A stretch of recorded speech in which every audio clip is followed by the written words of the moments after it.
As we get further and further into the persuasive speech, I think it is very helpful to start thinking in terms of status quo and burden of proof.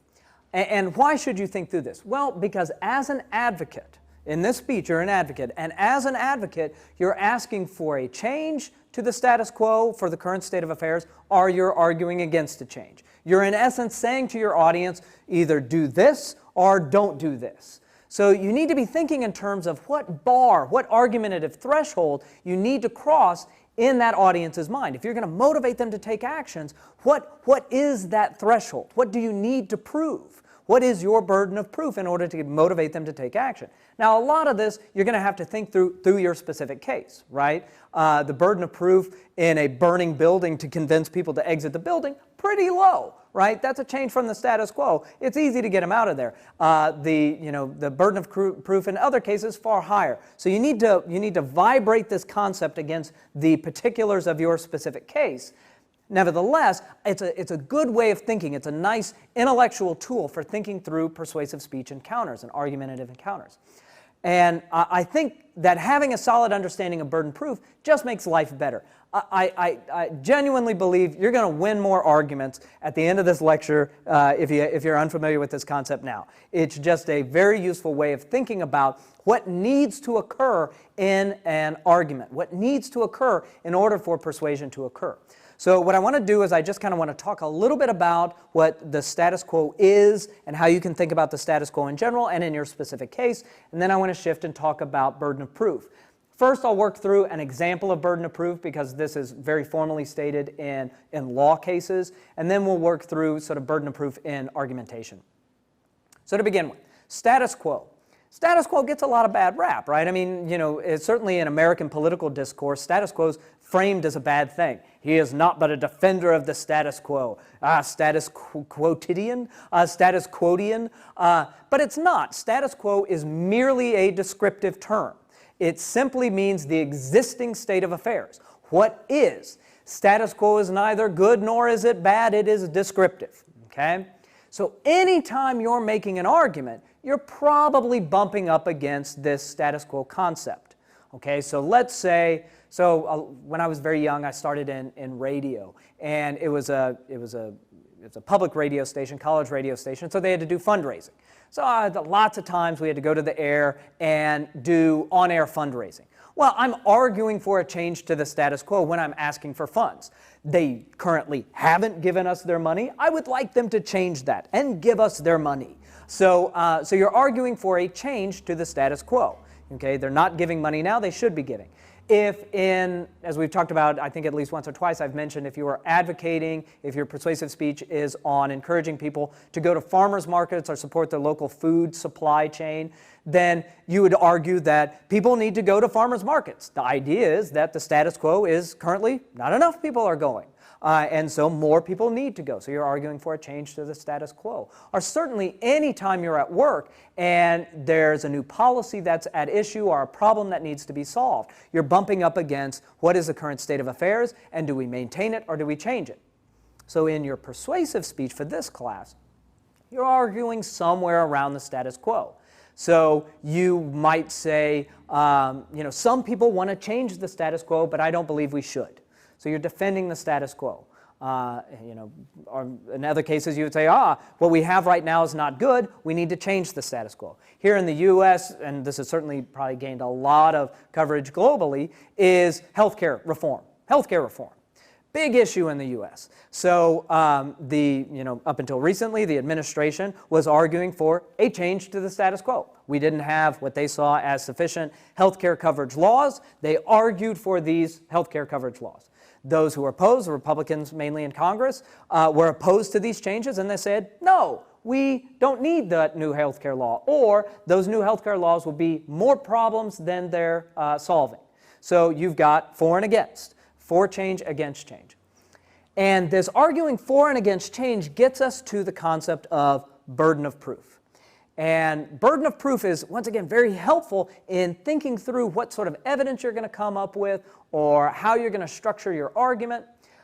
In the court system, we formally identify what thresholds are. What are the burdens of proof? Certainly for U.S. courts, we're always placing the burden of proof on the prosecution, the person bringing the charge. In our common vernacular, it is innocent until proven guilty. That's a formal statement of burden of proof and of status quo. You are innocent status quo unless that has formally been changed and a burden of proof has been satisfied. The Latin that's in our, that drives this, in essence, translates to the burden of proof lies with those who declares, not those who deny.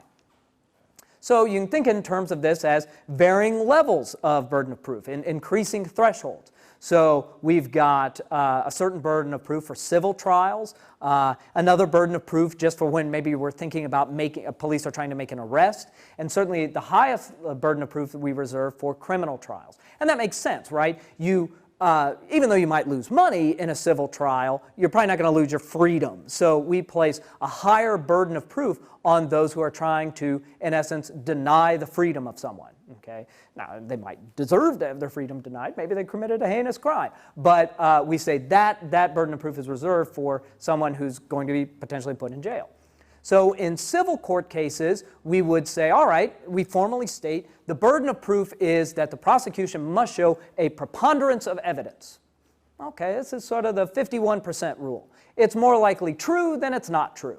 Okay, so you've got burden of proof being, once again, always with the prosecution. The prosecution has the burden, but they just have to say that they have to prove to that audience that the defendant is more likely guilty of this than not. Okay, beyond that, in some civil courts, we'll talk about clear and convincing evidence.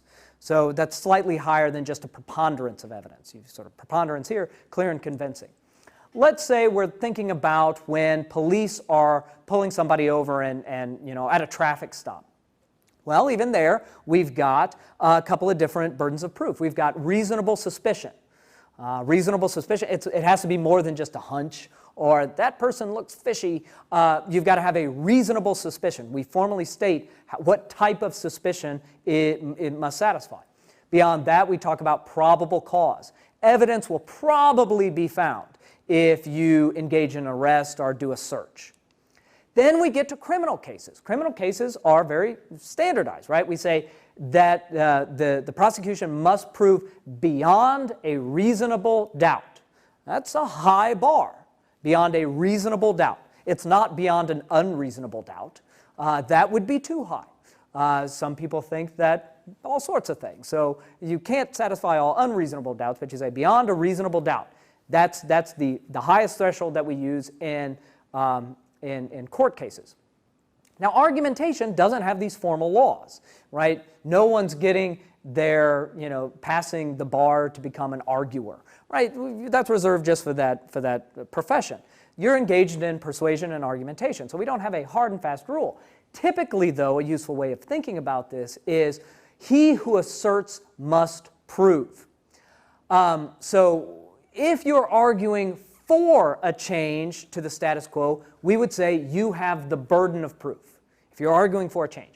If you're arguing against a change to the status quo, then you probably have presumption. You were there first. And the reason we do this is, just like in court cases, making change typically costs stuff. It costs time, it costs money, it costs intellectual effort, and so you have to prove that the expenditure of that resource, time, money, whatever, is worth it. If you're arguing for a change, you have to prove that the change is worth it. And I'd like to just sort of end by running this through an example.